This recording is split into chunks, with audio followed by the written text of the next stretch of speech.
The cavalry arrived in the midst of a blizzard, not in search of a battle, but a story. 20 weary soldiers, their horses worn and tired, had been following the trail of 3 criminals for days through the unforgiving Arizona territory. At their head rode Captain Reynolds, a grizzled veteran with the keen, sharp eyes of a man who had seen too much and missed too little. When they reached a remote valley, his hand went up, signaling his men to stop. The small, weathered log cabin of Tobias Cole sat abandoned and silent, its rough-hewn walls marked with scuffs and gouges. "Nobody here, Captain," a young corporal reported, his voice muffled by the collar of his heavy coat. Captain Reynolds dismounted, his boots crunching on the frozen ground. The wind still howled, a final defiant breath from the storm that had just passed. The scene around the ranch told a tale of recent chaos. A scattering of fresh hoofprints, a small pile of spent brass cartridges, and a dark crimson trail snaking across the otherwise pristine snow. "They were here," Reynolds stated, his voice low and deliberate. "There was a struggle." And not a simple one. He moved toward a large rock face near the cabin, where a faint, familiar symbol was carved into the stone. 3 parallel lines crossed by an arrow. This is a symbol of the Apache, Chief Kaito's people. The young corporal's eyes widened. "Chief Kaito? You don't think they—" "No, this doesn't feel like a raid." Reynolds knelt, his gloved hand tracing the symbol. "The blood trail is strange. It doesn't belong to the men we're tracking. It belongs to someone else. And the signs suggest a gathering, a conversation, not a massacre." Captain Reynolds' gaze settled on a small, torn piece of buckskin fabric frozen to the ground. He picked it up, feeling the cold, stiff material. He knew the criminals they were hunting would never wear something like this. "We are missing a witness," he said to his men. "The owner of this ranch, Tobias Cole. And whatever happened here, he's at the center of it." The clues had led them directly to this desolate ranch. Reynolds knew that the truth was not in the scattered remnants of a fight, but in a choice made days earlier. It was a choice rooted in simple kindness, one that had set in motion a chain of events far more dangerous than anyone could have imagined. And for a brief moment, Captain Reynolds wondered if he had arrived too late to find justice. The story began not with the cavalry's arrival, but with the quiet desperation of a man who had chosen to disappear. Tobias Cole, a name now forgotten by most, was a man in his late 30s, his face etched with the harsh lines of mountain wind and silent grief. He had not always been this way. There was a time when he was known simply as a man with a family, a small ranch, and a laugh that echoed across the plains. But that life was gone, buried under the weight of a tragedy he could not escape. A brutal winter, a sickness that took his wife and young daughter. He'd tried to save them, but in the end he was left with nothing but a broken heart and a ranch that felt too empty to bear. So he sold the ranch, took to the mountains, and built a new life of solitude. He became a ghost, living on what he could hunt and what the mountains would provide.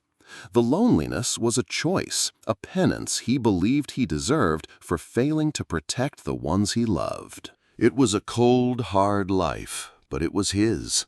His sanctuary was a deep, secluded cave, its entrance hidden behind a curtain of thick foliage and rock. Inside, a small fire flickered, its light barely strong enough to push back the encroaching shadows. The blizzard had raged for 3 days, a merciless force that cut him off from the rest of the world. He was low on supplies, the last of his flour and dried meat almost gone. Survival was a constant battle, a silent war he fought alone. But the solitude was also a fragile peace. He had no one to mourn, no one to lose again. As long as he stayed in his cave, the world could not touch him. But the world has a way of finding the things that are hidden. The storm finally broke, leaving behind a pristine blanket of white that covered the mountains in a deceptive peace. Tobias, his stomach cramping with hunger, decided to risk a hunt. He grabbed his old rifle, its wood worn smooth from years of use, and a small pack. He moved with the quiet efficiency of a man who had become one with his surroundings. The air was crisp, clean, and biting. Every step was a careful calculation, every sound a potential signal of life or death. He was a creature of habit, and his first stop was always the narrow ravine near his cave, a place where deer often came to find shelter from the wind. It was there, in the quiet, unforgiving beauty of the mountain morning, that he saw it. A dark, crimson stain against the white snow. It wasn't the blood of an animal. It was a fresh trail, leading him away from his normal path and toward a choice he thought he would never have to make again. A choice between his carefully constructed solitude and the raw, desperate need of another human being. A choice that would, in the end, unravel the peaceful, lonely world he had so painstakingly built. Tobias made the choice to confront his past pain to save a stranger. Do you think his kindness will be his salvation, or will it lead him to greater danger? Let us know what you think in the comments below. The dark trail of blood led Tobias to a rocky outcrop, half hidden by a fresh drift of snow. There, crumpled against the unforgiving stone, was a young woman. Her buckskin dress was torn at the shoulder, stained with a vibrant crimson that painted a stark picture against the mountain's white canvas. Her black hair, matted with snow, was starting to form icy tendrils against her pale skin. A deep gash on her leg bled sluggishly, a testament to the brutal journey she had just endured. She was barely conscious, her breathing shallow and ragged, each gasp a small, desperate prayer against the cold that was already claiming her. Every instinct in Tobias's hardened body screamed at him to leave. Getting involved with tribal matters was a death sentence out here. The stories from the valleys below were filled with tales of settlers who meddled where they didn't belong, only to be found days later, their bodies mutilated, a warning to others. This woman, an Apache, was trouble, the kind that would follow him like a shadow and bring more men to his secluded cave than he had ever wanted to see. His years of solitude had been built on a foundation of self-preservation and a cold, hard rule: look out for no one but yourself. But as he looked at her face, at the desperation etched into every line, a different voice began to whisper in his mind. It was the voice of his past, the ghost of a memory that still haunted his sleepless nights. He saw his wife, her face pale and drawn from sickness. He saw his daughter, her small, cold hands in his, as he tried in vain to keep her warm in a winter that refused to end. He had tried to save them, had fought with all his might, but he had failed. He had walked away from that pain, had buried it under layers of mountain rock and a life of isolation. Now that pain was screaming at him, a raw and desperate plea to not walk away again. He knelt beside her, his hands visible and slow. She stirred as he touched her shoulder, her dark eyes snapping open with a sudden wild fear. A small bone-handled knife appeared in her hand, but her movements were clumsy, weakened by the cold and blood loss. She pointed a trembling finger toward the eastern peaks, speaking in her native tongue, her voice a desperate, urgent whisper. Though he didn't understand her words, he understood the message. She needed to get home, and she needed to do it now. But her body betrayed her. She tried to stand, a pained cry escaping her lips as her injured leg buckled, sending her collapsing back into the snow. Tobias caught her before she fell, his arms wrapping around her frail body. Her skin was like ice, the hypothermia setting in with merciless efficiency. He looked at his meager supplies, enough for a day at most. No medicine, nothing. It was a suicide mission. But leaving her here was a far greater one. With a sigh that carried the weight of a decade of grief, he made his choice. "All right," he said quietly, his voice a gravelly promise. "We go together or not at all." The next 18 hours were a blur of cold, exhaustion, and pain. Tobias half carried, half dragged the young woman through terrain that would have tested the hardiest of mountain men.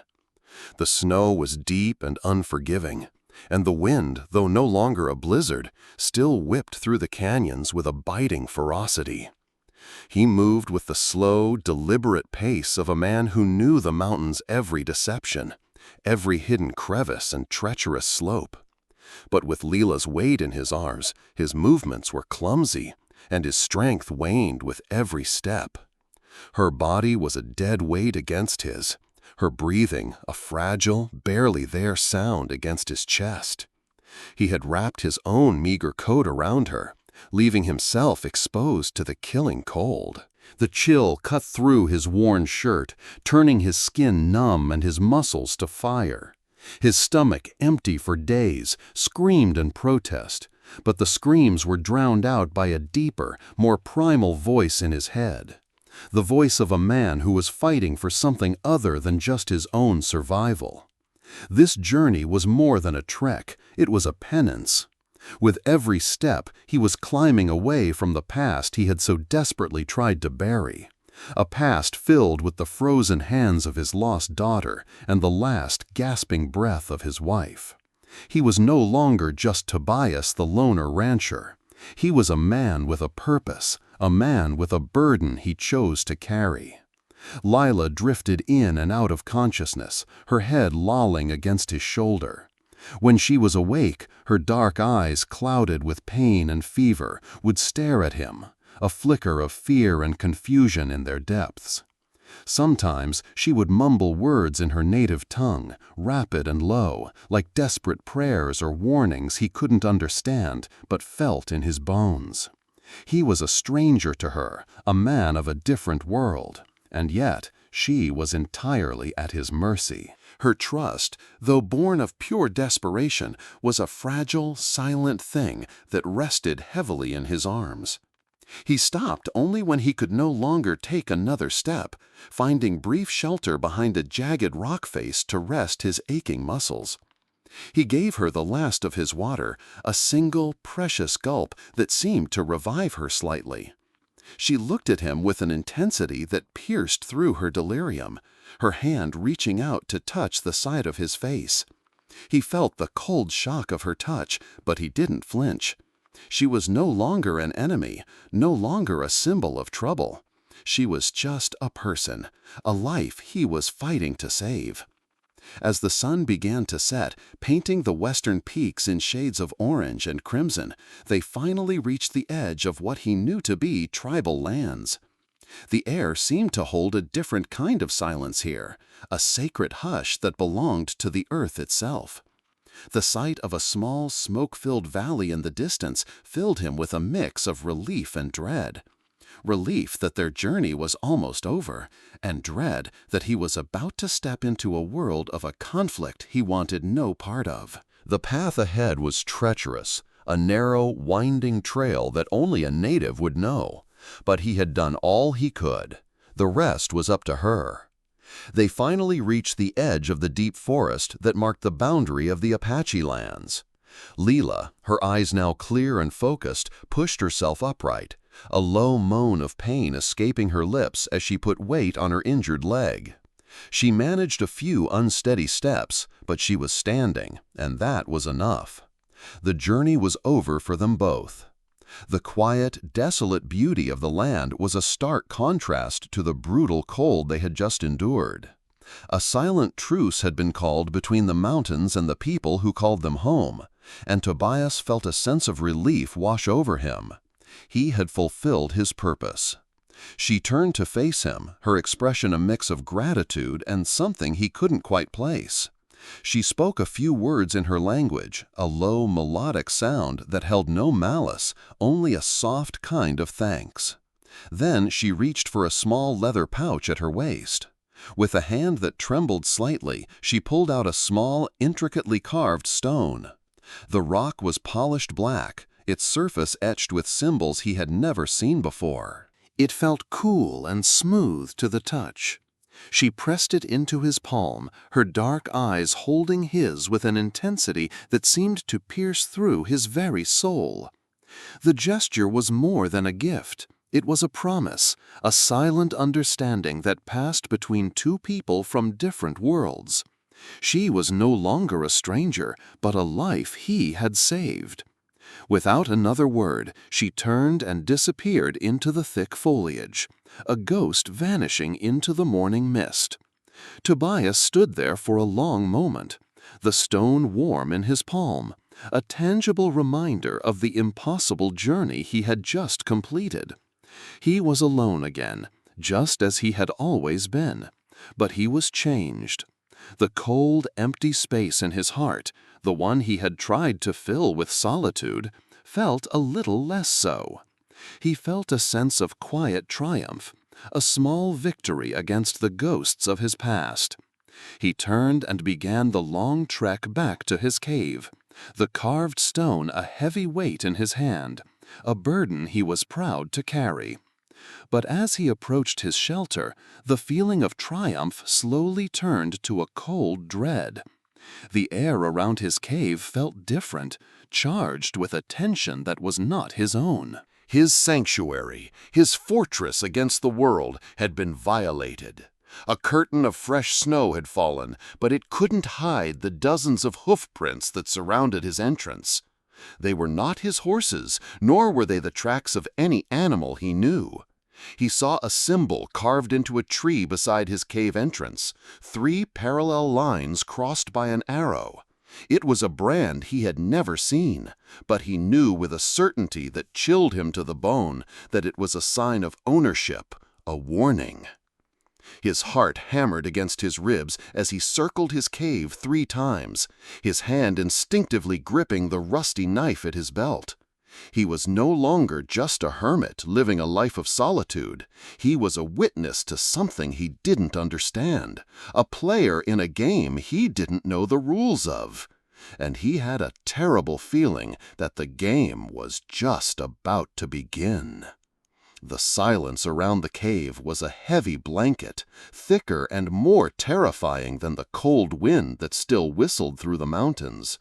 Tobias, his heart pounding a frantic rhythm against his ribs, peered through a crack in the rock face that served as his window. For what felt like an eternity, he saw nothing but the empty expanse of snow-covered earth. He almost convinced himself that his fear was a trick of the mind, a ghost from his lonely past. But then he saw them. Like specters materializing from the shadows of the forest, 3 figures on horseback appeared in the distance. Their faces were streaked with war paint, their black hair adorned with eagle feathers that stirred softly in the wind. Their eyes, dark and focused, never left the entrance of his cave. They were not here by accident. They knew he was inside. And as one warrior raised a hand, a quiet signal that was answered by a chorus of soft horse whinnies from somewhere behind him, Tobias realized the true scope of his predicament. He was surrounded. The lead warrior, a man whose face was a roadmap of intricate scars and weathered lines, dismounted slowly. He was massive, his presence commanding and dangerous. He spoke, his voice carrying easily through the thin mountain air. Every word a stone dropped into the quiet stillness of the valley. "Boy, who helped our daughter? We know you are there." The blood drained from Tobias's face. Daughter, the girl he had saved, the one who had so bravely endured the cold, was not just a runaway. She was someone important, a chief's daughter. And now her father, Chief Kaito, stood before him with enough men to wipe his small world from the face of the earth. He was trapped. Outside, a circle of armed warriors was tightening around his cave. Inside, his supplies were dwindling, and the walls that had once provided him with safety now felt like the bars of a prison. The carved stone, the token of gratitude from Leela, felt like a burning coal in his pocket. He knew this conversation would not be a simple one. Every fiber of his being screamed for him to stay hidden, to let the mountain claim him rather than face the raw, unbridled fury of a father seeking justice. But the chief's voice, though firm, held a different kind of challenge, a cold demand for honesty. "You have something that belongs to us," Chief Kaito's voice rang out again. The words were a clear accusation. They believed he was a thief, a conspirator. He could feel the weight of their suspicion on him like a physical blow. The 3 parallel lines and the arrow he had seen carved into the tree, the symbol of the tribe, now seemed less like a warning and more like a brand, a mark of judgment. He had to make a choice. Stay hidden and die of thirst and cold, or step out into the open, a single man facing 30 armed warriors, and hope that his story, the simple truth, would be enough to save him. As Chief Kaiko began to walk towards his cave entrance, his face a mask of cold patience, Tobias knew his time was up. With his hands raised, Tobias stepped out of the mouth of his cave and into the piercing cold. The sun was a low, weak glow in the sky, casting long, sharp shadows that seemed to dance with the waiting warriors.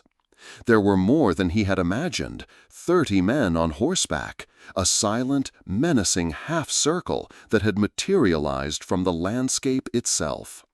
Their faces, streaked with paint, were a unified mask of cold, unyielding judgment. At the center stood Chief Kaito, his presence as unmovable and commanding as the mountain itself. His dark eyes bore into Tobias, a father's fury simmering beneath a warrior's cold exterior. "You took something that belongs to us." Kaito's voice was a low growl, "a symbol of our family. And now you stand on sacred ground, a white man where you do not belong. Where is my daughter?" Tobias's throat was dry. I carried her. She was injured. I took her to your lands, and she gave me this." With a trembling hand, he produced the carved stone, holding it up for the chief to see. He braced himself for a reaction, an accusation, a signal to attack. But Kaito's gaze remained locked on his. The silence was deafening, a taut rope ready to snap. Then a voice, a clear and strong sound that cut through the tension like a knife, came from behind the chief. "Father, do not harm him." It was Lila. She emerged from the trees, her legs still bandaged, but her posture straight and proud. She limped toward her father, her eyes never leaving Tobias. She spoke to her father in her native tongue, her voice growing more passionate with each word. Tobias didn't need to understand the language to see the truth in her movements, the sincerity in her gestures. She was telling them everything, how she had been lost, injured, and on the brink of death. How Tobias, a stranger, a white man, had carried her through the killing cold when every fiber of his being told him to run. Chief Kaito's face, which had been a mask of fury, began to soften almost imperceptibly. He listened intently, his gaze shifting from his daughter to Tobias. A flicker of understanding, perhaps even respect, began to replace the cold rage in his eyes. But then a younger warrior, his face a hard mask of resentment and anger, rode forward. He spoke rapidly in Apache, pointing his tomahawk at Tobias.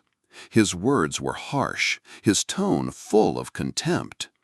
Kaito's translator, an older warrior, stepped forward to speak quietly to the chief. He says that a white man's kindness is a trap, that this one might be an accomplice to the men who attacked our camp and left Leela for dead. He says a simple gesture of mercy does not erase the blood that has been spilled. Kaito listened, his jaw tightening. He looked from his daughter, a beacon of truth and forgiveness, to the young warrior, a symbol of the tribe's deep-seated anger and desire for vengeance. The air crackled with a new, more dangerous tension.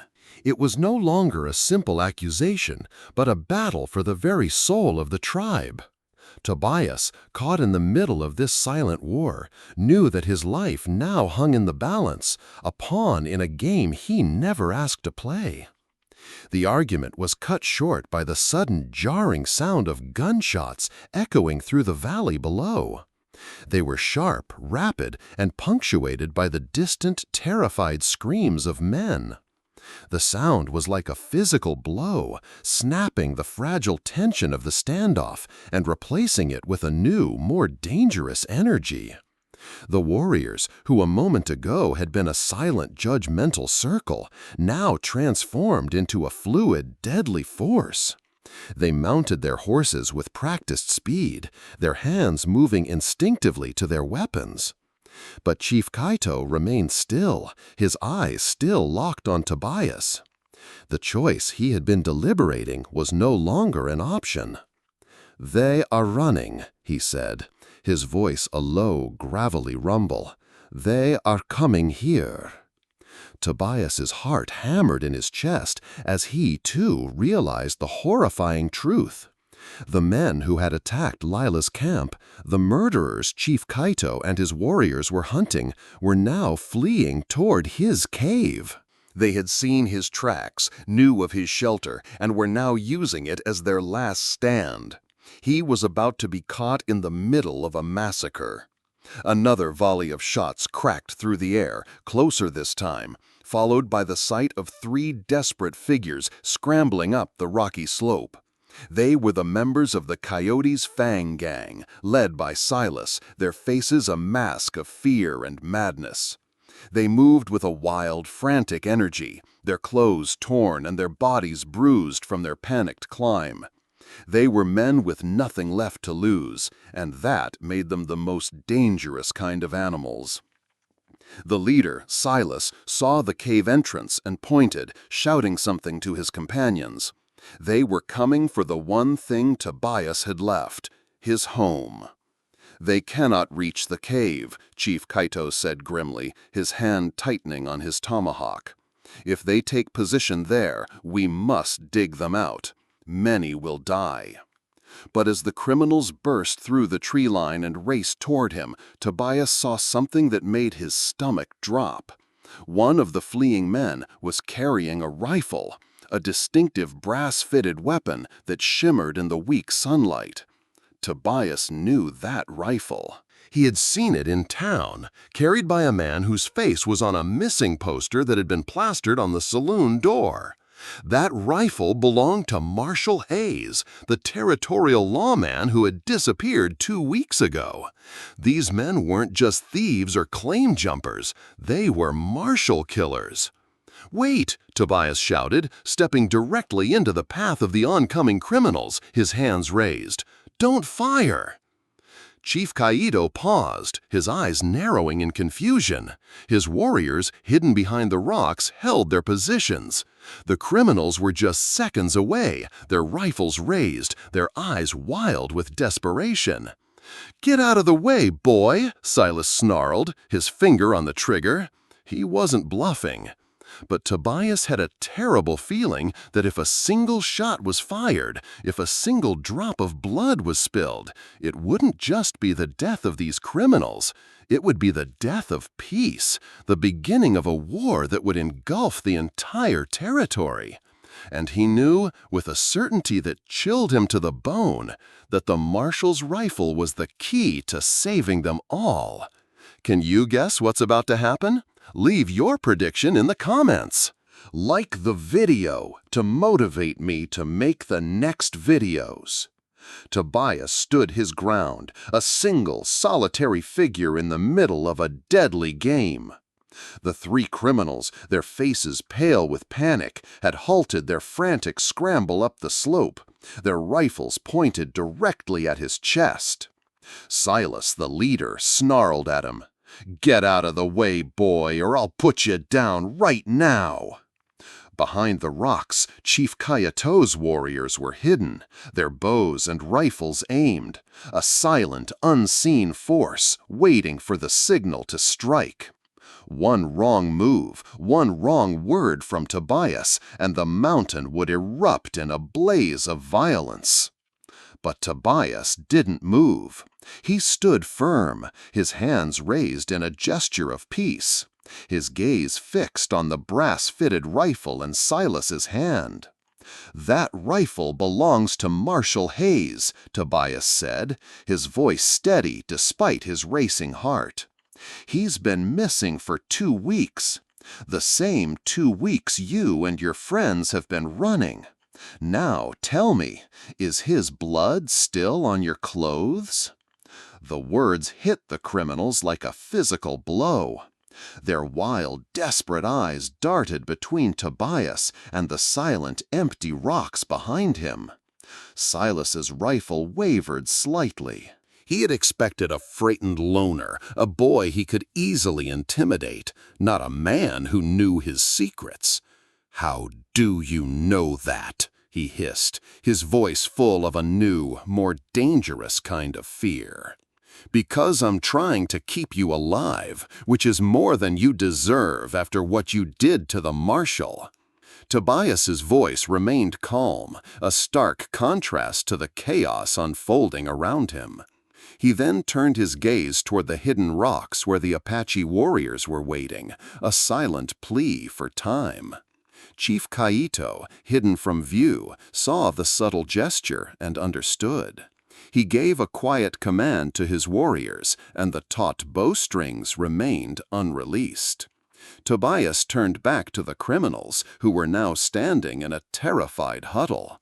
"Here's what's going to happen. The army is coming, and if they find your bodies here next to an Apache ambush, they won't ask questions. They'll just burn this whole valley to the ground and slaughter every man, woman, and child in the tribe."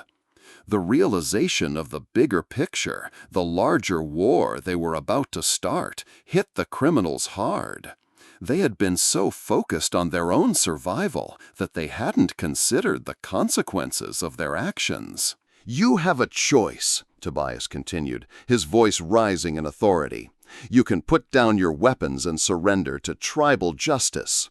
Or you can try to keep running and hope you make it to the territorial border before winter and an entire war party catch up with you. But you should know," Tobias paused, a grim smile touching his lips, "that 30 warriors are waiting, and they have orders to take you alive, if possible. But they're not feeling particularly merciful after what you did to their families." The bluff, a mix of truth and pure courage, worked. Panic began to overtake desperation in the criminal's eyes. The second man, a younger man with tears streaming down his face, dropped his rifle and raised his hands in surrender.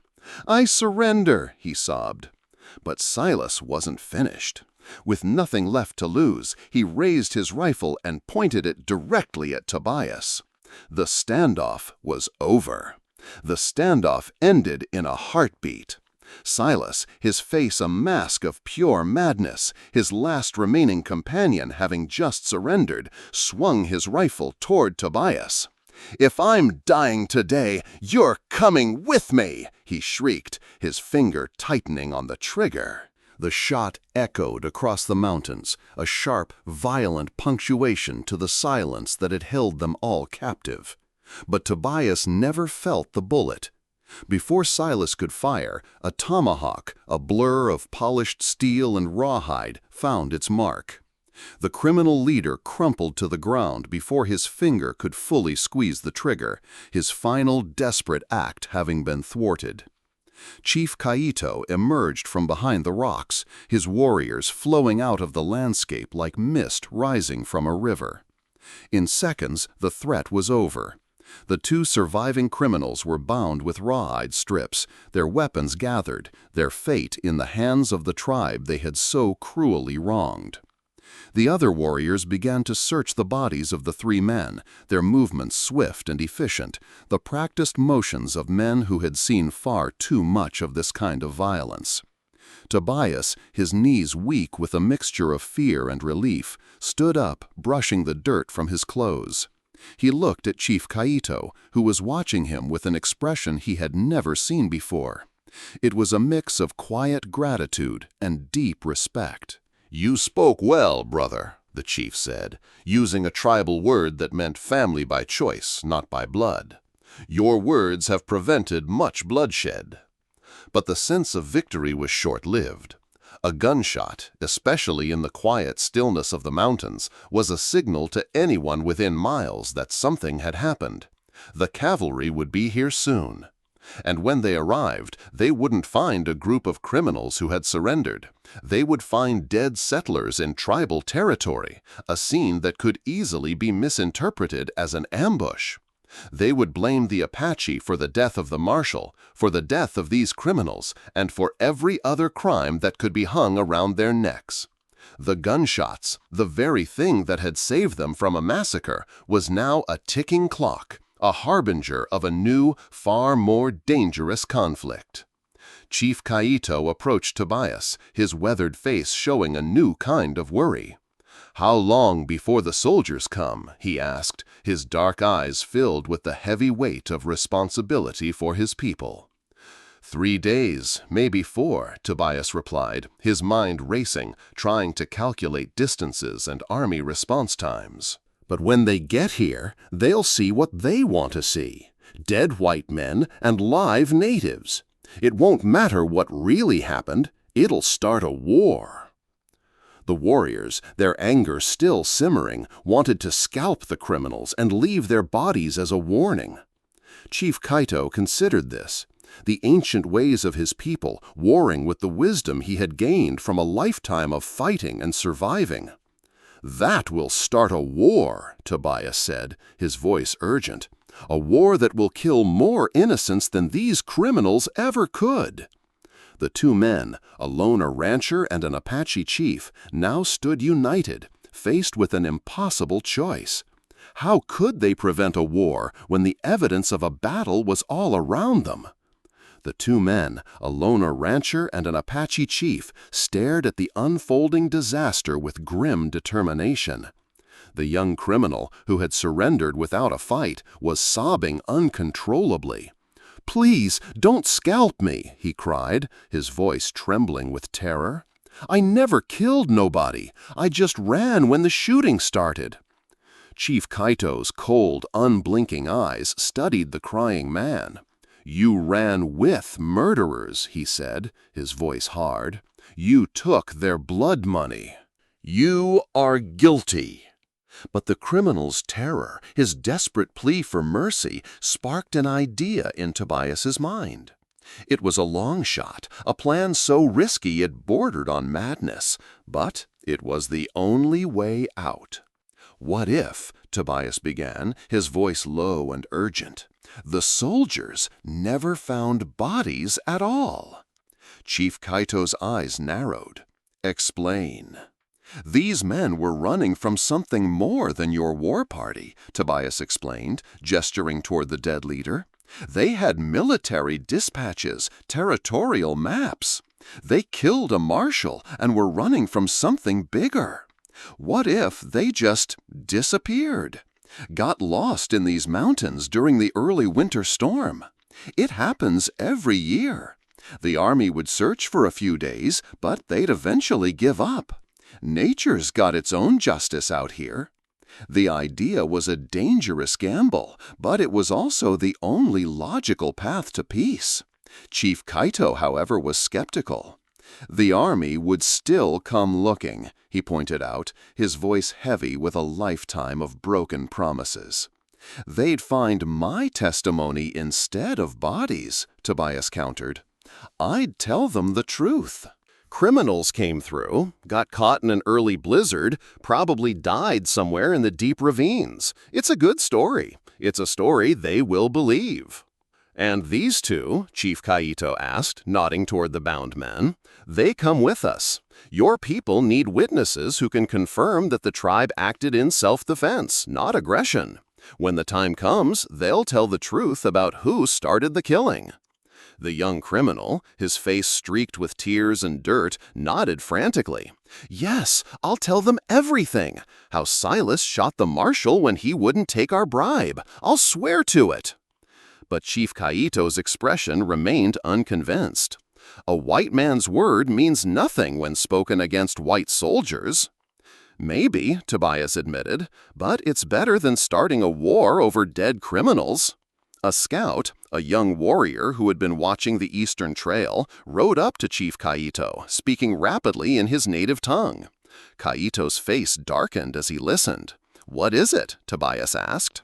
"Army dust on the Eastern Trail," Kaito's translator explained. 20 soldiers moving fast. They are already coming."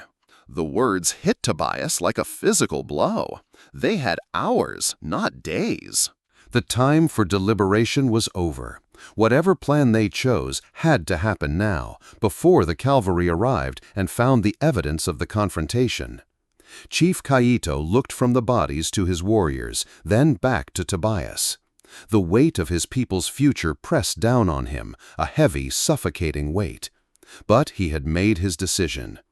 "We move the bodies to the deep canyon," he commanded his warriors. "Make it look like they fell during the storm." The first phase of the plan, a plan born of desperation and courage, was now in motion. The efficiency was breathtaking. In a matter of minutes, the 30 warriors transformed from a hunting party into a team of master storytellers, their medium a mountain crime scene. As they prepared to move the bodies of the dead criminals, Tobias noticed something that made his blood run cold. One of the criminal's rifles had discharged when he fell, and the bullet had struck the rocky wall of Gideon's cave, leaving a fresh, undeniable scar in the stone. "The cavalry will see that," Tobias said urgently, pointing to the bullet mark. "They'll know there was a fight here." "The story won't hold." Chief Kaito, his jaw tightening, examined the damaged stone. "Then we make them see something else," he declared. He barked orders in his native tongue, and his warriors immediately sprang into action. They scattered Tobias's meager cooking gear around the cave entrance, built a small new fire pit, and even spread out his few belongings to make it look like a long-term camp. The goal was to create a plausible narrative for the soldiers to discover. "We are creating a story they will believe," Kaito said to Tobias, pulling a piece of charcoal from the fire. "A story of a man who lived here peacefully. The criminals came, demanded supplies, and fired warning shots when you refused." With swift, deliberate strokes, Chief Kaito darkened the bullet scar until it looked like old fire damage, a mark from a long-extinguished campfire rather than a fresh lead slug. Other warriors scattered brass cartridge cases from an old hunting trip, making it appear that multiple people had been shooting over several days, not in one single violent confrontation. The scene was coming together perfectly, a narrative carefully crafted for the eyes of the territorial cavalry. It was a good story, a believable one, but Tobias spotted one fatal flaw. "What about their horses?" he asked, his voice low with worry. "The cavalry will track them here. They'll see that the criminals didn't get lost in the snow. They came here on purpose." Chief Kaito's expression, for the first time in hours, held a hint of a grim smile. "Their horses died in the canyon with them," he said, the words as final as a death sentence. "A tragic accident. The deep ravine below is a natural choke point. The storm and the chaos would have made it easy for them to fall." The plan was audacious, risky, and brilliant in its simplicity. In less than an hour, 30 warriors had completely altered the crime scene, moved 3 bodies to a remote, hidden ravine, and created a convincing narrative that would satisfy even the most seasoned military investigator. But as they finished, one of the bound criminals, an older man with desperate eyes, began to panic. "You can't just leave us with him," he pleaded, staring at Tobias. "What happens when the soldiers leave? What happens to us then?" Chief Kaito's expression was unreadable. "That," he said, "depends on whether you keep your word about telling the truth." The sound of approaching horses echoed off the canyon walls. The cavalry was closer than expected. There was no more time. The sound of approaching horses grew louder, echoing off the canyon walls. And with a final command from Chief Kaito, the warriors melted into the landscape. They were now a silent, unseen presence, a coiled spring, waiting to see if their plan would hold. Tobias stood alone beside his cave, the 2 bound criminals at his feet.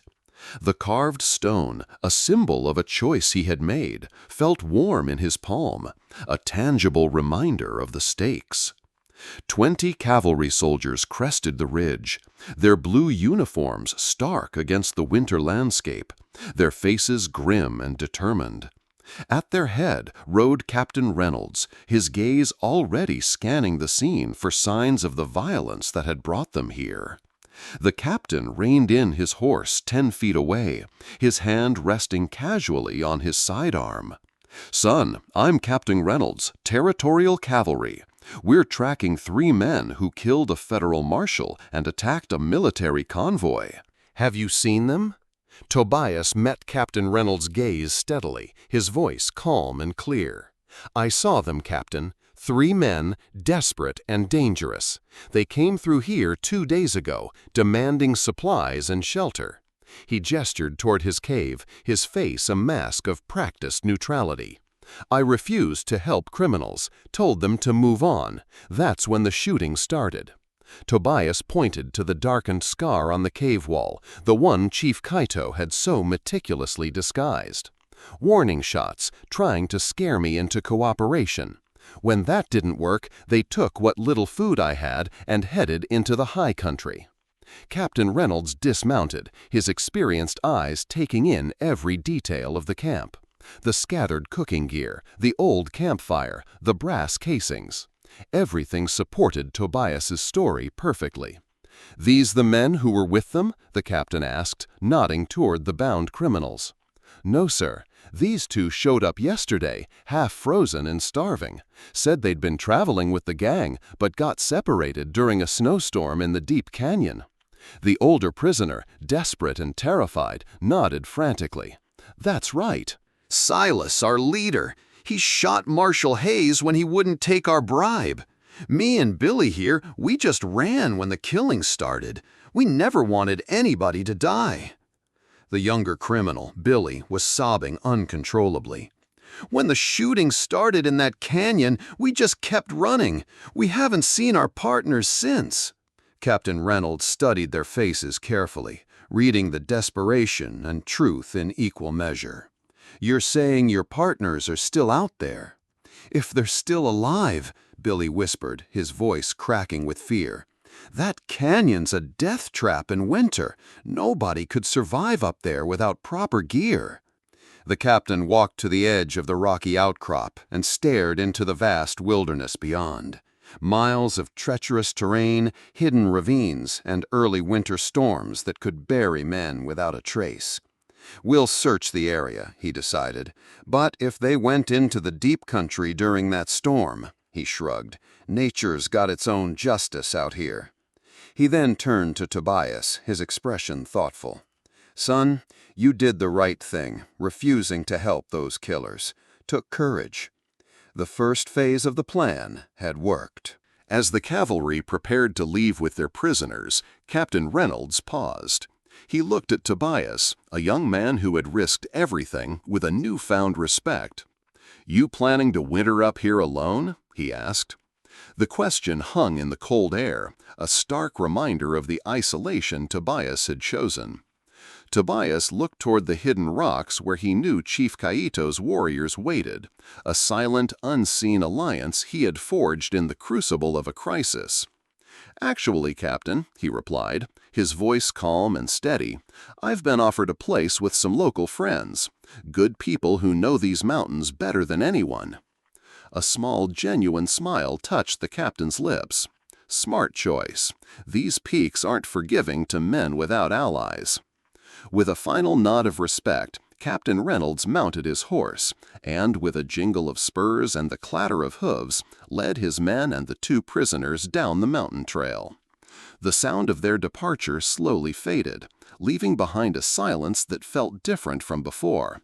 It was no longer the silence of solitude, but the silence of a world that had just been changed forever. After the soldiers disappeared from view, Chief Kaito emerged from concealment, his warriors flowing out of the landscape like morning mist. The chief's weathered face, which had been a mask of grim determination during the confrontation, now showed something Tobias had never seen before: genuine gratitude mixed with deep respect. The chief walked toward him, his posture straight and proud, the father of a girl who had been saved by the kind hands of a stranger. "You spoke well, brother," Chief Kaito said, his voice a low, melodic sound that carried the weight of ceremony and honor. It was the tribal word for a family born not of blood, but of choice. "Your words have prevented much bloodshed." Tobias held out the carved stone, a gesture of respect, an attempt to return the gift that had become a burden. But Chief Kaito shook his head. "Keep it. You have earned the right. It is a symbol of our trust, of our alliance." He then placed a firm hand on Tobias's shoulder, a gesture that was more than a touch. It was an act of acceptance, a welcome. "Our winter camp has room for one more," the chief said quietly, his eyes holding Tobias's with an intensity that seemed to reach into his soul. "If you choose to stay, you will find a place with our people. How are you feeling witnessing this scene? Like video and let us know your emotions in the comments below." Tobias looked back at his empty cave, the place that had been his prison and his sanctuary for so many years. He had run from a world that had taken everything from him, only to find that the world had found him again, not with tragedy, but with a new family, a new life. The carved stone in his hand was no longer a mysterious artifact, but a symbol of the family he had gained by choosing compassion over safety and courage over comfort. The choice was not about survival anymore. It was about living. Looking back at his empty cave, at the cold, dark hole in the mountain that had been his home for so many years, Tobias knew his decision was already made. That cave, that life of solitude, was not a refuge. It was a prison built of grief and guilt, a place where the ghosts of his past could not be escaped. But here, standing with Chief Kaito and his warriors, he felt a different kind of cold, the kind that came from the mountains themselves, not from a broken heart. He looked at the faces of the warriors, men and women whose trust he had earned not with strength or violence, but with a simple act of human kindness. "I accept," he whispered, the words a quiet promise to himself and to them.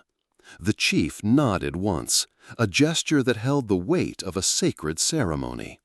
"You are now brother to our people," he said, the words a final, binding bond.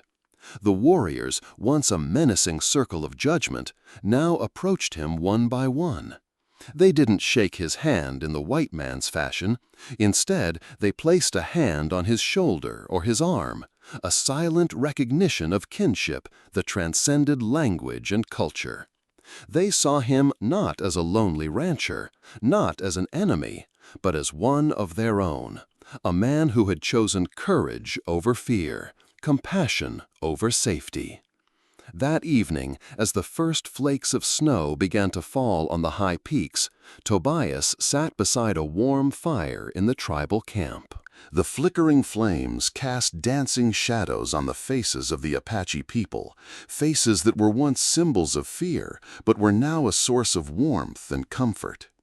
He listened as the low murmur of their native tongue surrounded him, a symphony of a life he had been so close to destroying. Lila, her legs still healing but her spirit strong, sat beside him. She was no longer the frail, injured girl he had carried.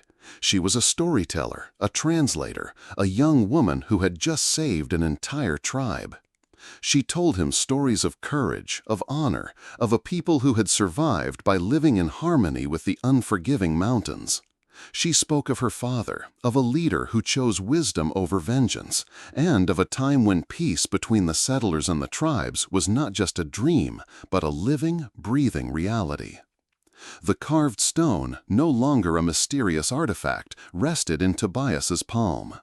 In the firelight, he could see its symbols clearly now, not as a mark of a strange culture, but as a map to a home he never knew he was looking for. He had lost his family once, but in the most unexpected of places, he had found another. He was no longer a ghost hiding from the world. He was a man, a brother, and a part of something bigger than himself. His act of kindness had not only saved a girl's life, but had given him a future he never thought he'd have. Sometimes, in the brutal landscape of the Old West, the greatest battles weren't won with guns or violence. They were won with something far more powerful. They were won with a simple act of human kindness, a choice that transcended fear and prejudice. The story of a man who had chosen to bury his past, only to find that his past was the very thing that led him to his future. The lonely rancher who had nothing, no family, no home, had in the end gained everything. His act of simple compassion for an injured girl had not only saved her life, but it also prevented a war that could have destroyed countless innocent lives. His journey was a testament to the idea that courage isn't always about fighting.